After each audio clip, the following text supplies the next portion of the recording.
Take a look at that shocking video showing tourists trying to stop smash and grab thieves in San Francisco. The victims on both sides of the SUV clinging onto the side of the car to try to get their stuff back. Crazy video. One of them, as you saw there, was thrown from the vehicle.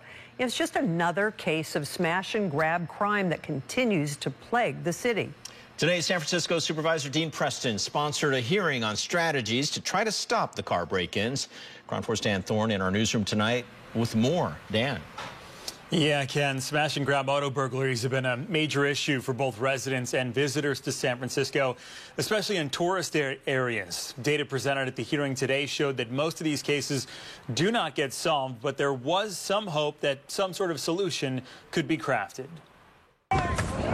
A melee breaks out as tourists try to get their stolen goods back from brazen burglars. It's another example of the smash and grab crimes plaguing San Francisco. Supervisor Dean Preston holding a hearing on the car break-in problem Thursday. Folks are understandably frustrated, and visitors to our city are not only losing money and property, but often left traumatized and with a very bad experience in our city. San Francisco government data shows the city experiences more than 20,000 break-ins a year, and only about 1% of those result in arrests. SFPD Field Operation Bureau Commander Derek Jackson says the department has deployed bait cars.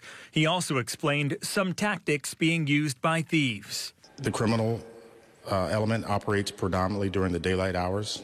You know, they also often target tourist areas. Suspects usually utilize, counter surveillance and attempts to identify undercover police operations. Commander Jackson added that the burglars usually speed away. Supervisor Preston says the arrest rate of only 1 to 2% in reported car break-in cases seems low.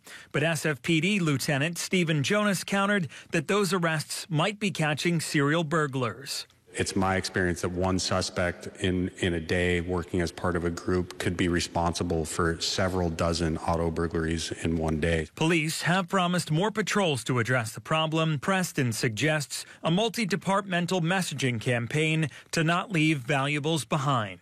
We need to set a goal in terms of a specified reduction in car break-ins and commit all together to achieve that. Well, there was no formal vote taken on any legislation in today's hearing. Another hearing on car break-ins is likely to take place before anything is brought before the full Board of Supervisors.